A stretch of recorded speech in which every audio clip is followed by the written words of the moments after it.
Hey guys, welcome back to the Lovin Dubai show. What a show we had for you today. The news about Dubai Mall, its expansion. What about Emirates ticket prices? Are they going to rise this summer? And Karen Wazen's big announcement about smoking that people are full of praise for. Now, all of these are good news. And so if you missed the episode, don't forget to subscribe to our podcast wherever you get your podcast from. And as I always tell you, don't forget as well to enjoy. People stay. Good morning, Dubai. Welcome back to the Lovin Dubai show, where we go through the top trending stories that everyone across the country is talking about. Big news today, Dubai Mall is expanding. As well, Emirates ticket prices will sadly go up. Shout out to Karen Wazen. She has a big announcement. She has quit smoking. As well, Dubai is the world's favorite summer destination. And do stay tuned, because later on in the show, Mr. Golden Visa is back. He is bringing Hollywood to Dubai, and we're also talking about empowering female entrepreneurship in the UAE. It's 241 days since the genocide began on October 7 in Gaza. The current death toll stands at 36,439. The number of injured people is 82,627. And the 1.9 million people have been displaced from their homes. Today's weather, highs of 41 degrees Celsius, humidity is at 65%. Top tip of the day, wear your sunscreen even if you're sitting in the car, because the sun rays can actually hit your ears through the windows, and daily sunscreen use is essential. Yes, before we jump into our top stories, a top topic that is dividing opinion in the office. This actually happened. We want to get your thoughts. You are 99 years old. You just found out your partner of 77 years had an affair 60 years ago. Would you stay or would you go? I'd go. Without a doubt. I was like, without it, I'm like, I'd go. Because, I would feel betrayed, and I would have a lot of resentment that I would keep for a very long time. Like, if I'm going to sit with him, how can I have breakfast with him? How can I sleep next to him? You don't have long left in your life, in all fairness. You're 99. Yeah, that's the point. I'd rather divorce him, go live my life on a yacht. Travel. Dream a dream. Literally. But you're facing a life. So we put this to our Threads audience, and in a very short space of time, the majority, which is only 8 votes because we posted a few minutes ago, 8 votes have said stay. It was so long ago. It was 60 years ago. They say stay. But if this person can lie 60 years ago about talking to another person and cheat on me, then God knows what he or she probably lied about. They probably are a liar. True. Well, so this is Antonio and Rose. Okay, now Rose was the cheater. Antonio found the letters from her former lover, which she kept in a chest of drawers right before Christmas. And he, like yourself, Farah, decided enough is enough. I'm not going to. The photo, they look so upset. I'm not going to stay with my partner. And it was one of the oldest divorces in history. I'm so black and white about cheating. If it happened now, I would be gone. Yeah. If it happened even with kids, I would be gone. But if you're 99 and it happened 60 years ago, but you're right. Like, how could you have breakfast with them? Yeah, I mean that's the point. You know what I mean? Like, if he cheated, right? Yeah. Or fine. Like, let's say I'm 99 and I have like 1 day left to live. I'd rather live it with peace. Yeah. I wouldn't stay, because I'm gonna be thinking let's say we're having breakfast. I'm gonna be like, oh my God, you cheated on me 60 years ago, and I wouldn't let it go. And every single moment since then would be a lie. Exactly. I'm gonna be like, but are you lying now? Yeah. Are you cheating? Who are you talking to? Who are you texting right now? Just let me know. It's very easy to say when we're not 99, sitting in our little home with our cheating spouse. But we say go, although the majority says stay. Okay, let's jump into our top stories. Big news announced yesterday evening that the city is talking about. So, Dubai Mall is big, but Dubai Mall is expanding. Yes, you guys, Ahmad announced an expansion project worth 1.5 billion dirhams. As Muhammad Al-Abbar stated, the new Dubai Mall expansion is a great addition to one of the most visited sites in the world. The expansion reflects Dubai's vision to remain at the forefront of global innovation and culture. Of course, further solidifying our city's position as a top global destination. So what is it going to look like? It will introduce 240 new luxury retail and dining options, as the upcoming development will significantly enhance the mall, which, by the way, had 105 million visitors back in 2023. And in 2023, Dubai Mall became the most visited place on earth, achieving that record number of 105 million visitors. So guys, I can confirm what Casey said. It is a huge number, as it has witnessed a 19% increase from the previous year. Of course, coupled with strong sales.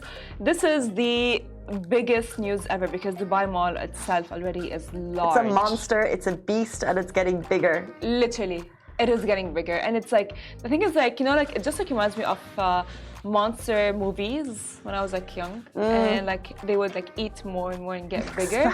They're gonna be eating more people, and it's gonna be big. We already get lost at the mall. Dude, but well, I just don't even know where it's gonna go.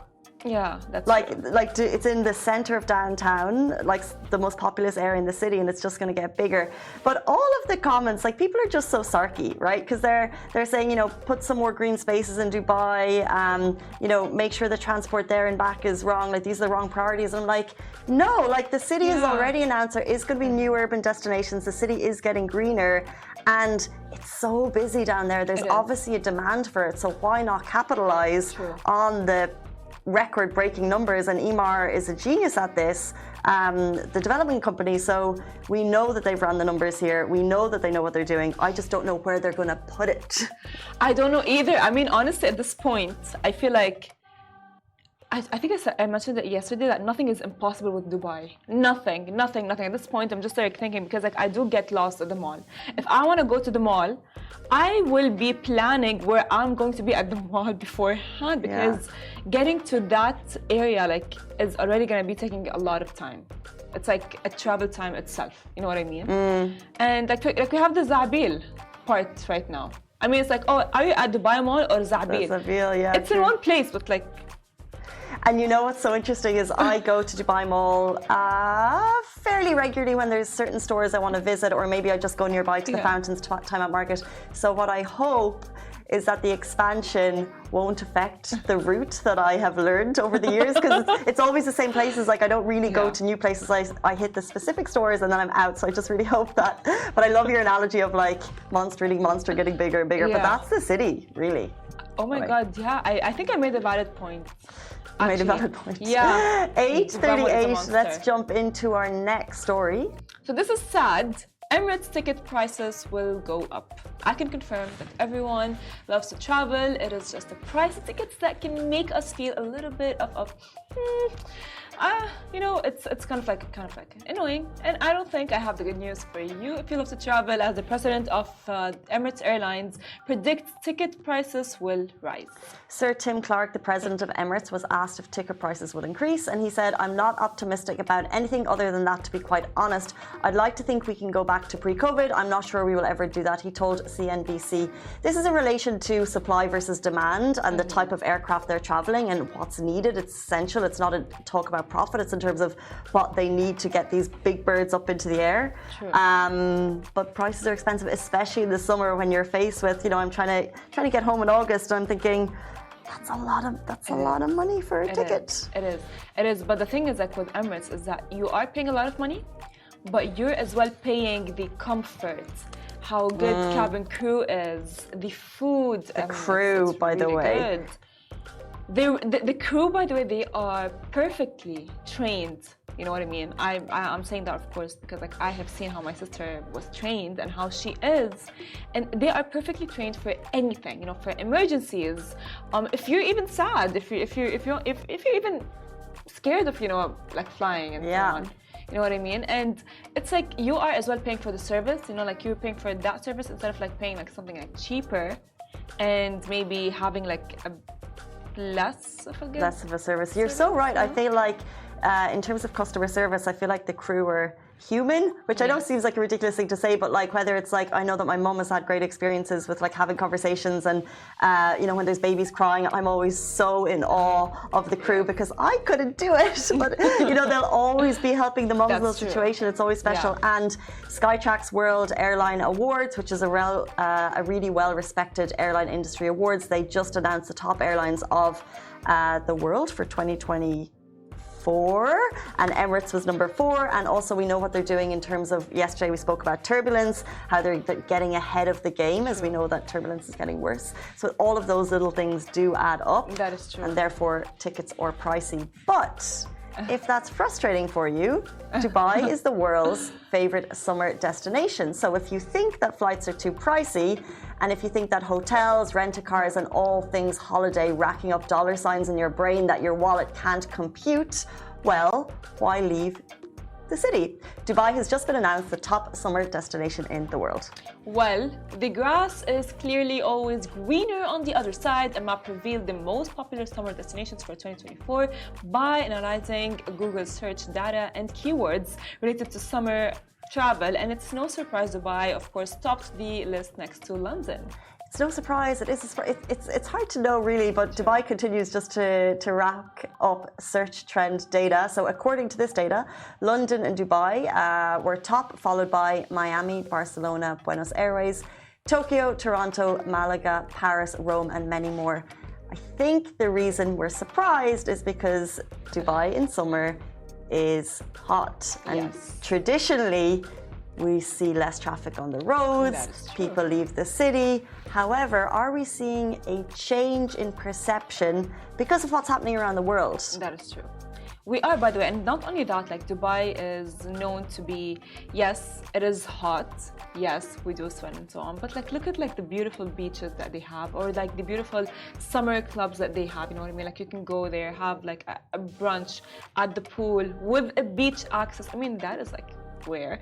And my dad always tells me, Farah, you know, and I tell him like, oh Baba, I want to travel. He goes like, Farah, you are in the most destined country, city, and you are not appreciating it. I'm like, Baba, no, I do, but like, you know, like it's very like easy, I mean, to maybe take things for granted, but of course we are very grateful that we live in Dubai, because like summer in Dubai is like top tier. And your dad is right, because literally the top search for summer travel is Dubai and London. And I heard on the grapevine that people looking for summer holiday destinations in Europe, for example, you want a sun holiday. For example, if you're from Ireland, we have no guaranteed sunshine. So if you're spending on 1 week, you want to go to a place that has guaranteed sunshine. You can go to parts of Europe where it may not be guaranteed. You're going to get low 20 degrees. We just want to burn, you know? Or you never know, guys. I might come back with a tan. We want a tan. Or we want a tan. Or we go to places and it's actually getting too hot and the AC isn't comfortable.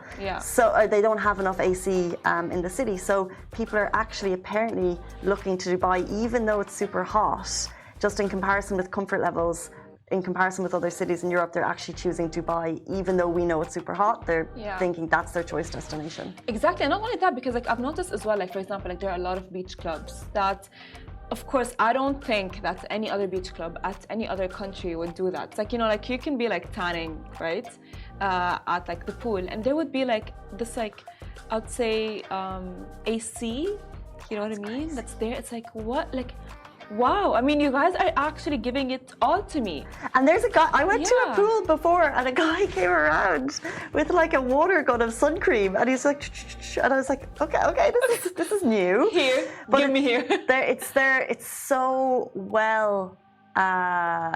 It's just ready for people to combat the heat, and then you just go in. So we are very blessed to be sitting here during the summer, even though it seems like people want to leave and ticket prices are going up. At least we're in an amazing place.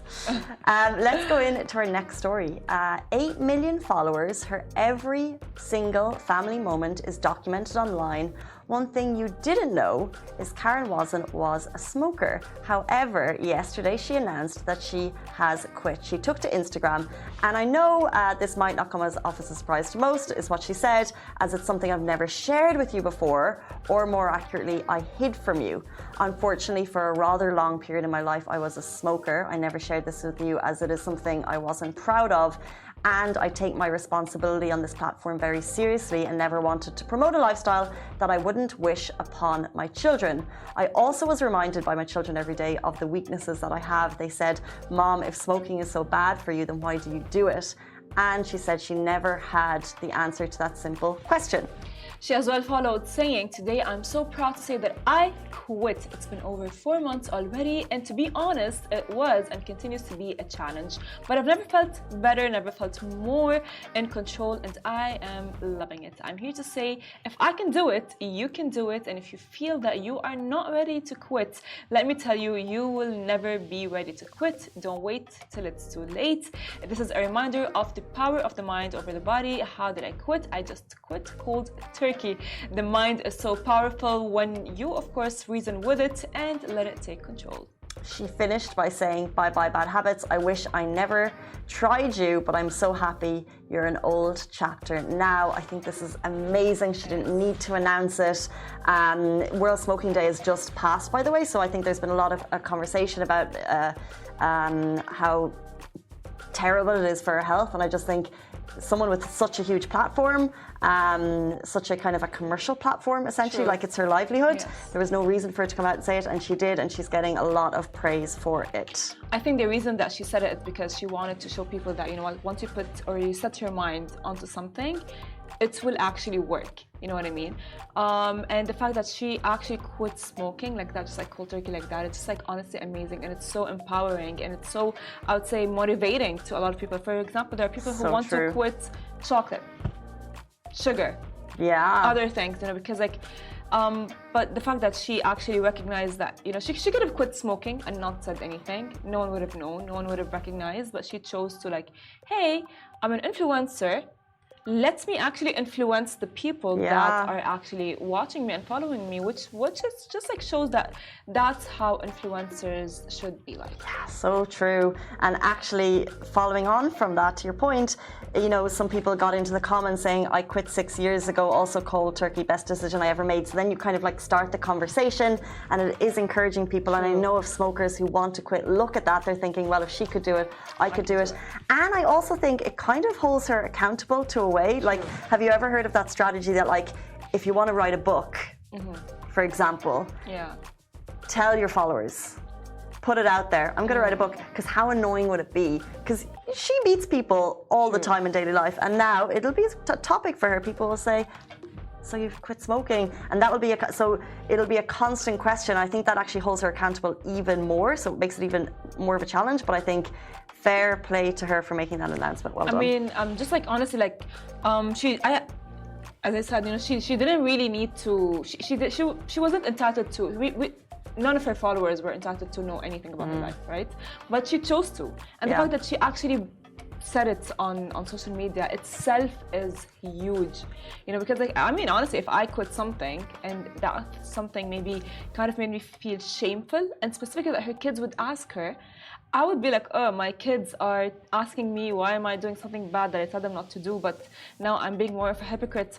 And so she quit. I wouldn't say it. I wouldn't tell anyone. I'd be like, fine, khalas, whatever, you know. But she did, and to a lot of followers. Yeah. She has like quite some, you know, followers, and she just like wanted to like show people, I think, a message. And if she did it, you guys can do it too. 100%.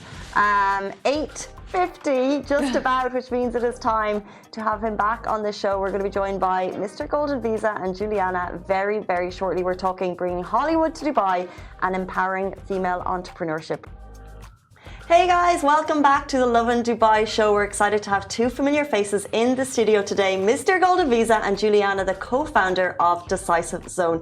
Today, we're sharing how you can start your own business, how Decisive Zone is actively empowering women in the UAE, and also, is Hollywood coming to Dubai? It's all coming up today. Welcome back to the show, guys. So excited to have you both back. Thank you very much. Thank you for having us. We're going to start with Juliana. We're talking about female entrepreneurship and empowerment. You started your own business. Can you tell us how that journey was like for you with Decisive Zone? Sure. At first it was frightening because I didn't know if it would happen. But I think consistent and also like a great team like Decisive they really like hold my hand and made it like come out of my comfort zone, you know. I think most of women and men as well, sometimes we want to do something, but we are scared, like, oh, it might not happen. I don't know if I can do it. But if you don't start, if you don't try, you're never gonna know.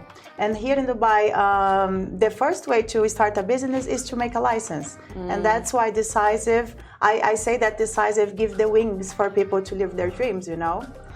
Yeah. I think that's so interesting because you say like the first step. So for people watching right now, if they're sitting there, they have their idea. So if you could just elaborate, like the first step, getting in touch with Decisive, and what does that look like? Well, first you need to know what you want. And then, of course, call the team, come to Decisive. We have a beautiful office full of lively people. So it's super nice as well, have a nice environment. You'll sit with one of our employees, and then we will guide you accordingly to what you need.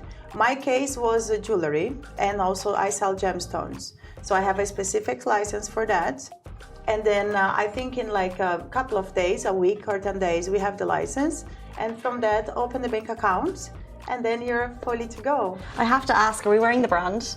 Yes, I am. I always wear my brand. So, yes. Both, it's so beautiful. Thank you. I appreciate it. It's super sparkly and shiny. Thank you. This is the Garden of Life collection, and this is Retreat collection. And the brand is called? Juliana's Arrest Fine Jewelry. Congratulations on that, just as a solo project. This is to both of you. Speaking about, you know, female entrepreneurship, what challenges do you think women face in business today? Well, I think you can start with how you moved from New York, and we take it from there. Yes, I think challenge that we face is that, for example, depends. If it's like myself, it's been 7 years that I'm trying. So like it's a long time. I think that the biggest challenge is consistency, like I said, because it doesn't happen from one night to another, you know. You have to build, and I believe that small steps, they are better than try to take big steps, because you can make mistakes. And I did mistakes, but I learned from my mistakes. I didn't let my mistakes to put me down. And also I met some people that I thought would be amazing, and unfortunately it didn't work out. And of course I was sad, I was like, but you have to feel your pain, but this pain must make you stronger. You cannot let this pain put you down and be like, I'm done, I don't want to do it anymore. You have to rely on yourself first, and then you can of course count with others, because to grow we need other people to help us. But the mostly that we need, it's ourselves, always, in any situation in life. I must say that in my 5 years of experience in this field, I've seen so many women, they come up just with the idea, and how they implement this to $1 million to $1 million business. I personally think the only way the only challenge women are always afraid to take that first step. And that's why we are there to help them. And we can, even with our experience, and the team is now so experienced because we have set up so many companies and seen entrepreneurs, we can even guide them if the idea can be implemented to a business. So yes, the only way you can fail is if you do not take that one step, right? So we always encourage people to just come and consult with us. You don't even have to start a business if you're not ready for it, but just take idea. Maybe we can bring you to our Decisive community, wherein you can see we have got more than 5,000-6,000 entrepreneurs who can help you within the community itself. That's an amazing community to have access to, it really is. And speaking of the package that we announced last week, how is it specifically designed to help women? This package is, sorry. No, it's okay, go ahead. This package is nowhere in the market. It's not offered by any authority or any other company. This is a Decisive Zone package exclusively for women. It's created only because we want to empower the woman and just come and talk to us. Even if they have got a very low budget, we want to help them to take that first step. So we have given that package that you just need a license. You pay 500 dirham per month, which is less than a coffee per day, probably. And we give you the license so you can start your business journey. Now, second year, third year, for sure, by then you're making money, so it becomes much easier to pay. But we want to help women to just take that first step to start their business journey. Yeah. So many people talk about side hustles, right? Because I think a lot of people, they want to start their business journey, but they already have a job. Is that possible to take another license if you already have an employer? Yes, definitely. Now, Years ago, when I moved to Dubai, it was not allowed. You needed an NOC to start one. However, right now you can open a free zone license without an NOC. And if you want to set up a mainland license and you're sponsored by another mainland company, then you do need an NOC. But it is 100% possible, one way or the other, to start your side hustle to a business. Yeah, I have 2 licenses. I have the Decider and I have the Juliana. You're the owner, so you can have as many as you want. But that's amazing, because I think that like so many of the ladies watching, you can do that side hustle. You know, if you're in a difficult situation, for example, like maybe you're sitting at home and you just want to start something small, But you can like do you that. said, some people like are facing like economy problem, right? But if we take like one of the big examples that we have in UAE, like Huda and Mona, they always mention that they start from nothing and they build empire. It's $1 billion company. So like, yes, you can do it. Like, but of course you need to be consistent and you need to have passion for what you do. I think it's very important that too. Right, yeah. And then when things bad thing happens, take this for like a lesson and grow. You know, we have to grow, evolve. Do you have similar success stories within Decisive Zone that you could share? Yes, there are loads. I can start with somebody who just came from Bali. She was just looking to set up a hair salon here, a beauty parlor for women. Now she was really struggling. She didn't know where to start. She didn't have the capital where to start. She sat with one of our consultants, understood that everything is possible. We connected her with some investors within our community. She got the initial round of funding from our investor. She started her beauty salon in Dubai. Today she has got 3 beauty salons in Dubai. Plus she opened one in Bali. I don't know if I'm allowed to take the name, but I will. Please, no, share. Next time. We should support her. Yes, yeah, we should support her. Next time. Okay. Oh, amazing. But yes, like this, there are many. Even food truck business. I still remember these small stories. Like, it started with one food truck, and now this gentleman, he used to work in another restaurant as a waiter. Today he has got 3 or 4 food trucks. And he's always calling me like, come to exit here, there. Oh, cool. Yeah. This is the thing, because I think everyone knows that we're in a city that's just really... City of opportunity. The city of opportunity, and, you know, starting a business and, you know, starting your own game is super interesting to people, and that's why this conversation is so special. But also, we see international eyes on the city. Yes. So we're going to jump into a talk topic of the day, Hollywood eyes on Dubai. Can you tell us a little bit about it? Yes, I'm very, very excited.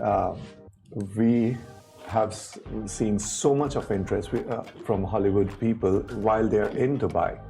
So people come here for different shows and they get in touch with us and they want to have a foot in Dubai, because Dubai is the biggest hub today after Hollywood, probably. So Decisive decided to have a foot in Hollywood. So we are setting up our company, which is already... Oh, wow. Congratulations. Yes. We are going to be right on the heart of Hollywood on Sunset Strip, starting from today. I will be live from there from next Tuesday. From the new office in the heart of Hollywood, yeah. And we are committed to bringing Hollywood to Dubai, probably in the entire GCC and Middle East. Wow. This is the whole idea. This is amazing. So how did you kind of understand the interest of Hollywood in Dubai? You mentioned people coming here, but what? So you set up an office there. What kind of propelled you to do that? Initially, so while in last 2 years we saw so much of interest, every DJ, every artist, every fashion designer, even few Hollywood stars that I personally met, when they come to Dubai, they want to either try for a golden visa or they want to set up a license here and have a presence in Middle East. I mean, we know how many Hollywood people have moved here. Seeing that, we thought maybe we should have a foot in Hollywood and go and make it easier for the American people. It is much easier, and you have somebody in US who can help you to do your entire setup, then you move to Dubai. Instead of coming here, right? Instead of coming to Dubai, we went for them. So it's easier for them to be there and do the documents and set up. So instead of them coming here, we decided to go to them and make this much easier for them to come to Dubai. Wow, and kind of bigger picture, how do you think this will benefit the Dubai economy? Well, we are still following His Highness's vision. I always said that our core focus is His Highness has a vision for 2040 to have 7.8 million residents in Dubai. Now, that's exactly what we are following. And we strongly believe, if we manage to even move 0.001% of America to Dubai, I think that will help His Highness to achieve his dreams probably way before 2040. You know, we can maybe see in next 10 years we are there. So are there any specific sectors or industries that you mentioned Hollywood, so I'm assuming, I think movie stars, you know, I think musicians. Definitely. Influencers. We are approaching everyone, including influencers, fashion designers, celebrities, co-artists who are not even on the A list of Hollywood star. We are dealing with a couple of B list of Hollywood stars, but we are approaching everyone who's got even a willingness to come to Dubai. We can guide them how they can be here, maybe with a golden visa or having a setup in Dubai. But we can help them to become resident here. One of the things about America is they don't have the same tax breaks in the UAE as other countries. Is that something that you've thought about? Yes, definitely. Well, maybe there is no maybe there is no tax break if you're an American passport holder. However, being in Dubai today, you may be able to make much more money, live a much more secured life, and have safety and security for your entire family here. So this is a much better place to live in today than the US, and that's the reality. So that's why we thought it is a right time for us when Dubai is growing, and we need to tell US people that how safe it is here. It's not only about the tax breaks, but it is way more of making more money than just having that tax break. So true. My mom has a neighbor in Sport City, and she's from New York, and she visits quite regularly just for safety. Yeah, for purely for safety. Yeah. True. And nothing else matters but, you know, being able to close your door at night and not be concerned about where you are. Definitely. So how will you, coming to the end, you're going to be live on Sunset Strip next week. How are you going to spread the message of safety, security, money opportunities to America? We have got a speech ready. So I am meeting a lot of consultants, the chartered accountants, law firms in US. I have got a few meetings set up with a few of the celebrities. Going to discuss more on, I need to understand more on how the American people think, learn about them, and then give them the pitch and literally show them how Dubai is growing and where Dubai is focusing on safety, security, and ease of doing business. That's the whole approach I'm going with. Well, absolutely best of luck. We come to the end of the interview, so just to recircle, if any female entrepreneurs or entrepreneurs who are inspired to start their story in Dubai are watching, how can they find you guys? Oh, please come to Decisive. We are in Business Bay, Bay Square 3, first floor. We would love to see you face to face. But also, you guys can email us at hello@decisive.ae or DecisiveZone.ae. Decisive Zone, yeah, sorry. Or you can WhatsApp us directly, 05535 an easy number. And please tune in next week. We are hoping to have Juliana back sitting here, Mr. Decisive Zone live Sunset Strip in the States. That brings us to the end of the show. Thank you so much, everyone, for tuning in. We'll see you tomorrow morning, same time, same place. Bye-bye. Thank you for having us. Thank you.